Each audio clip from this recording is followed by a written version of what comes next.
I used to think the chain of command was absolute. You get an order from the commander-in-chief, you salute and you execute. That's the oath, right? But lately, I've been digging into the classified friction points within the Pentagon, and what I found changed my entire perspective on how power actually works in Washington. There's a silent red line that civilians never see, a point where the stars on a general's shoulder matter more than the seal on a presidential desk. We've always been told that the military stays out of politics, but what happens when the military decides the president's orders are the real threat? Today, I'm pulling back the curtain on the moments U.S. generals flat out refused to follow orders and the terrifying truth behind why they did it. The tension usually starts in a room most people will never enter, the tank. It's the secure briefing room in the Pentagon where the Joint Chiefs meet. My investigation into recent standoffs reveals a recurring theme that isn't about cowardice, but about a very specific interpretation of the Constitution. You see, a general's oath isn't to a person, it's to a document. When orders started coming down that felt like they were crossing the line into domestic politics or illegal warfare, the machinery of the military didn't just slow down, it ground to a halt. I've tracked instances where top brass didn't just disagree, they actively built firewalls to ensure certain commands, especially those involving nuclear strikes or domestic deployments, simply couldn't be executed without a second set of eyes. It's a delicate, dangerous dance between civilian control and a military deep state acting as a self-appointed guardrail. One of the most chilling examples of this silent resistance happened during a period of peak global instability. Imagine being the chairman of the Joint Chiefs, sitting on a phone line with your foreign counterparts, your supposed enemies, and telling them, if an order comes from the White House, don't react yet. Talk to me first. That isn't just a policy disagreement, that is a fundamental break in the American system of government. I've looked into the logs of these high-level communications, and the reasoning is always the same: the fear of the unhinged order. The generals argue that their duty is to refuse illegal orders, but the gray area is massive. Who decides what's illegal in the heat of a crisis? In several recent instances, orders were drafted to use active duty troops on American soil to clear protesters, a move that would have changed the face of the country forever. The generals didn't just say no, they threatened to resign en masse. It was a high-stakes game of chicken. By threatening to walk away, they weren't just protecting their reputations, they were using their collective weight to veto the president. It makes you wonder, if the military can decide which orders to follow based on their own moral compass, who is actually in charge of the country? This pushback isn't just about domestic protests, though. It's about the ultimate button, the nuclear suitcase.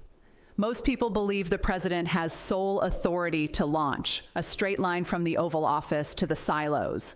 But I've uncovered a much more complex reality. Behind the scenes, the military leadership has established a culture of vetted compliance.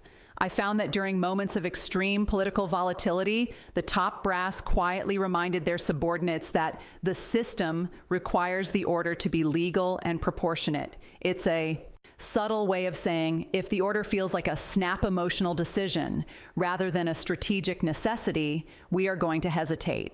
I've talked to insiders who describe the atmosphere as a Cold War within the executive branch. On one side, you have elected officials who feel their mandate is being undermined by unelected bureaucrats in uniform. On the other, you have generals who view themselves as the last line of defense against total chaos. They see themselves as the adults in the room, but that's a dangerous precedent to set in a democracy. When I looked at the historical data, this level of defiance is almost unprecedented. It's no longer just a hypothetical debate in a West Point classroom. It's a living, breathing power struggle. The question I keep coming back to is, at what point does protecting the country turn into a military coup by another name? This leads us to the most uncomfortable truth of all, the paper trail of disobedience. I started looking into how these refusals are actually documented, and it's rarely a dramatic shout across a desk. Instead, it's a masterclass in bureaucratic stalling. I've seen how orders get tied up in legal review for weeks, or how generals demand written clarification on every minute detail, effectively killing the momentum of a directive they don't like. They call it slow rolling, and it's the most effective weapon in the Pentagon's arsenal. But there's a darker side to this.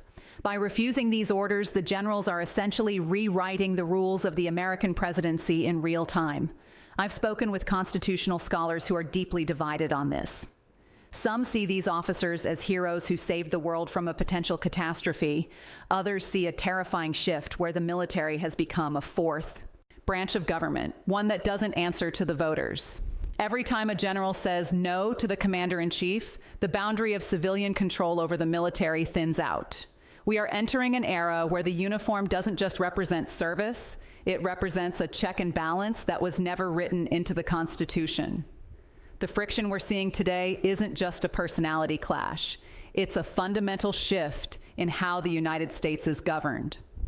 What's truly haunting is the realization that this isn't just about one specific leader or one era. It's about a permanent shift in the Pentagon's DNA. I've been tracking the career paths of the officers who stood their ground, and instead of being sidelined, many were celebrated behind closed doors. This tells me that the resistance is now institutionalized. We are looking at a future where every future president, regardless of their party, will have to negotiate with their own generals rather than simply commanding them. The truth that I've uncovered isn't that the generals are trying to take over the country. It's that they no longer trust the system to stay within the lines. They've seen the cracks in the foundation, and they've decided to fill those cracks with their own judgment. But as I sat through hours of testimony and leaked memos, one question kept me up at night. Who watches the watchmen? If we rely on the military to save us from a bad order today, who will save us from the military tomorrow? The line between a principled refusal and a silent mutiny is thinner than any of us want to admit. Are we looking at a safeguard or a shadow government? The answer depends entirely on which side of the red line you're standing on. One thing is certain: the relationship between the White House and the Pentagon has been broken, and the pieces might never fit back together the same way again. As I wrap my head around the implications of this power struggle, I'm left looking at a map of a country that's changed. We've moved into a territory where the safety we feel is predicated on a group of men and women in uniform, deciding which laws to uphold and which ones to bypass. My deep dive into these archives and conversations with those who were in the room makes it clear. The silence of the generals was the loudest warning we've ever received. It's a chilling paradox. We want our leaders to be checked, but we also want our democracy to be led by the people we actually voted for. By stepping into that gap, these generals didn't just stop a single order. They redefined the American presidency forever. The truth isn't just that they refused, it's that they proved they could. Now that the seal is broken, there's no going back. We are living in a new era of the American experiment, and only time will tell if these red lines save the republic or if they're the very thing that will eventually pull it apart. The next time you see a headline about a clash at the Pentagon, remember, it's not just a disagreement. It's a battle for the soul of the chain of command.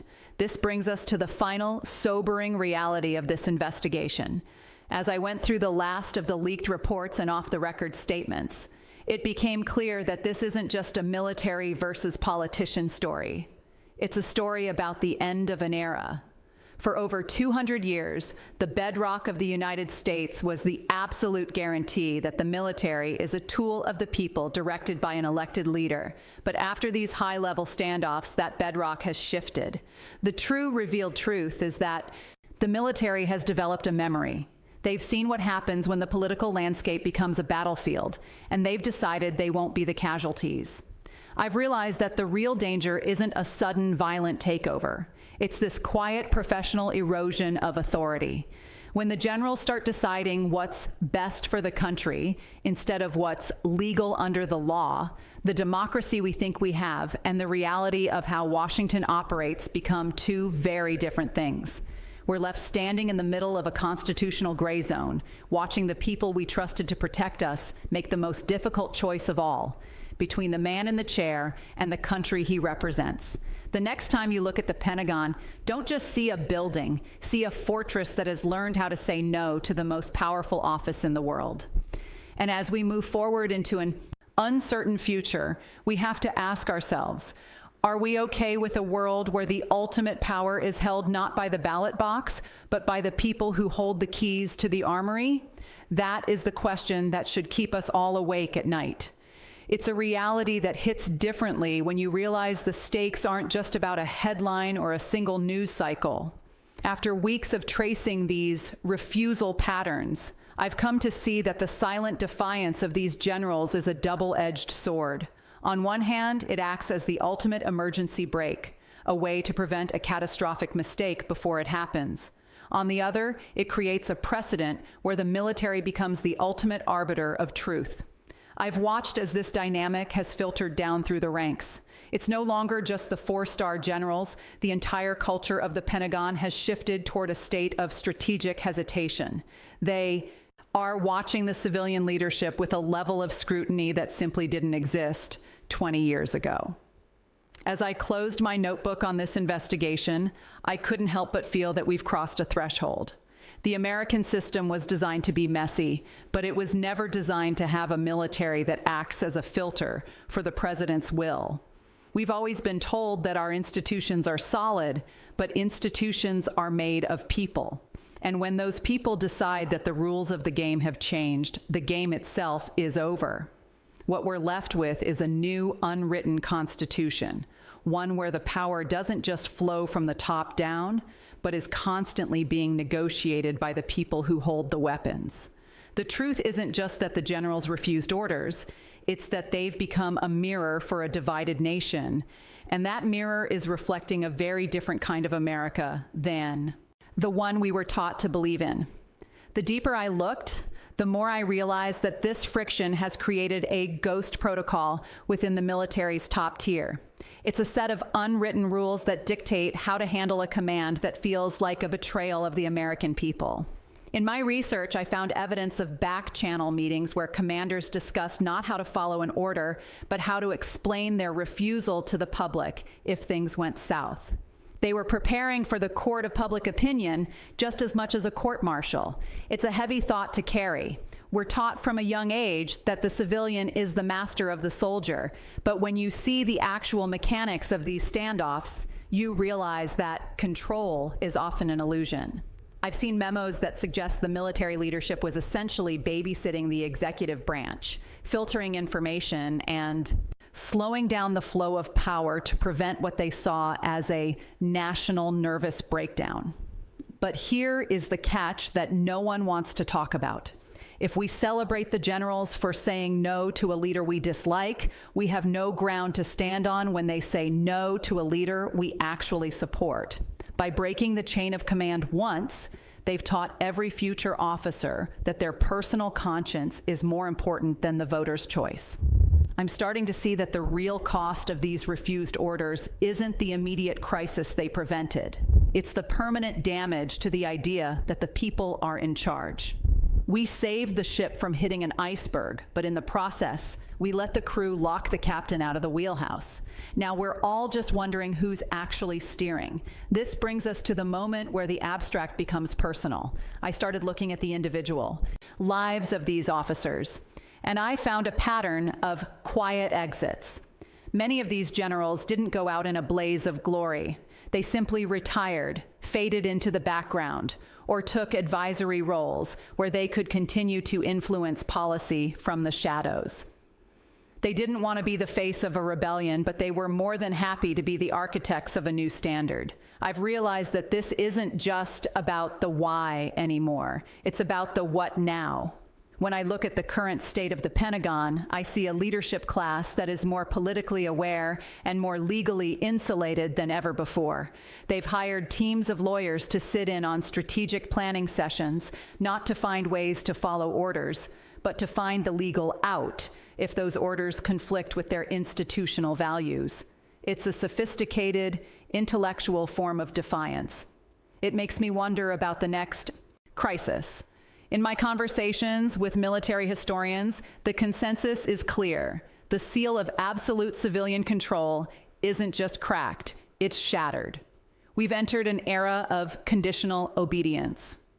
The military will follow the commander-in-chief, provided the commander-in-chief plays by a set of rules that the military itself has helped define. It's a loop of power that leaves the average citizen, you and me, completely out of the equation. We're watching a high-stakes poker game where the chips are our national security, and both sides are playing with a different deck of cards. The truth is, the more the generals save us, the less we actually control our own destiny. So, where does this leave us? After digging through the layers of bureaucracy and the hushed conversations in the halls of power, I've realized that the truth isn't a single document or a secret meeting. It's a change in the American soul. We are witnessing the birth of a guardian class. These generals aren't just soldiers anymore. They've become the self-appointed moderators of the executive branch. They've decided that their 4 stars give them the right to act as a filter for the will of the people, and that is a terrifyingly high price to pay for stability.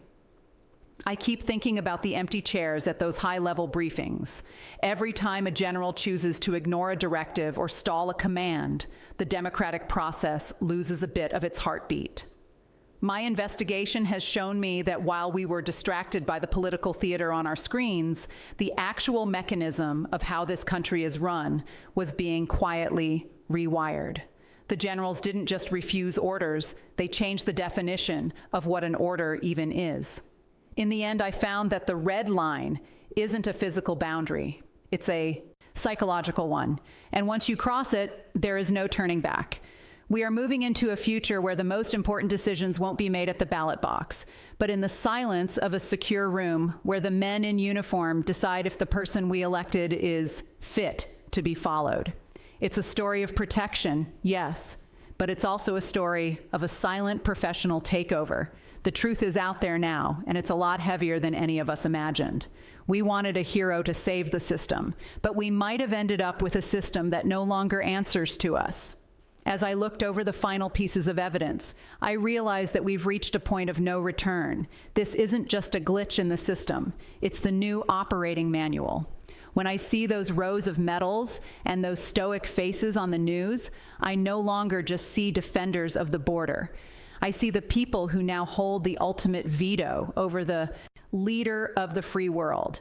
It's a reality that challenges everything we were taught in civics class about who really holds the leash in a democracy. The most jarring discovery in this entire journey was realizing that the public actually wants this. In my research, I found that a huge segment of the population feels safer, knowing the generals are there to say no. We've become so afraid of our own political divisions that we've started looking to the military to be our national chaperones. But that safety comes at a cost. When we trade the volatility of an elected leader for the stability of a military board of directors, we aren't a traditional republic anymore. We are something else. A country managed by consensus between the politicians we choose and the generals we can't fire. I've spent months following this trail, and the conclusion is unavoidable. The truth about why U.S. generals refused orders is that they've stopped seeing themselves as subordinates and started seeing themselves as partners. They aren't just waiting for instructions, they are setting the boundaries for what those instructions are allowed to be. It's a quiet revolution, fought with memos and legal technicalities instead of tanks and rifles. And as I close this chapter, I can't help but feel that we're all just spectators in a game where the rules are being written by the people who carry the guns. The chain of command hasn't just been broken, it's been forged into a circle, and the people are on the outside looking in. This realization brings us to the ultimate paradox of modern power.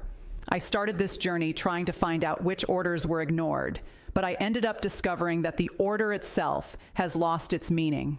In the rooms where our national fate is decided, a command from the president is now treated more like a suggestion, an opening bid in a negotiation with the Joint Chiefs. I've seen documents that show how generals reinterpret directives so thoroughly that the final action looks nothing like the original intent. It's a ghostwriting of American foreign policy done by people who never appeared on a single ballot. I can't help but feel a sense of irony.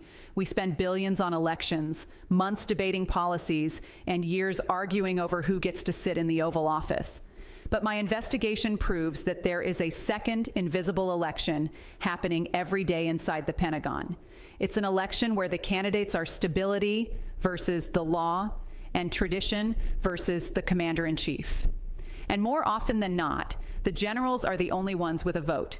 They've built a fortress of professionalism that is now impenetrable to civilian oversight. So we're left standing at the crossroads of history, looking at a machine that was built to protect us, but has now learned how to govern us.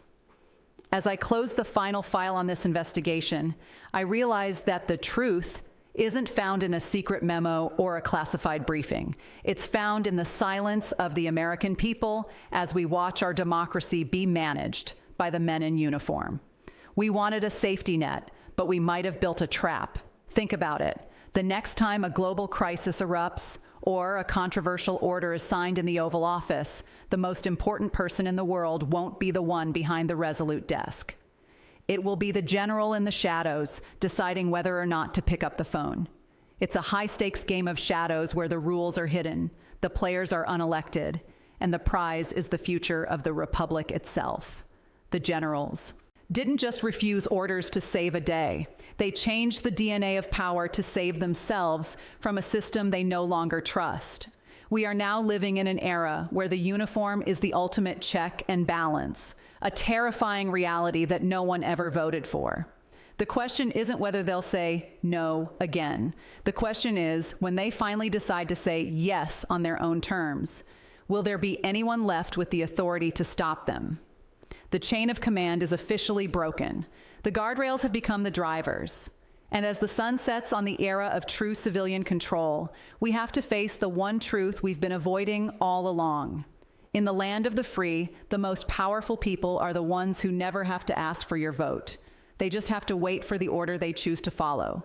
This is the truth revealed, and it's a truth that changes everything.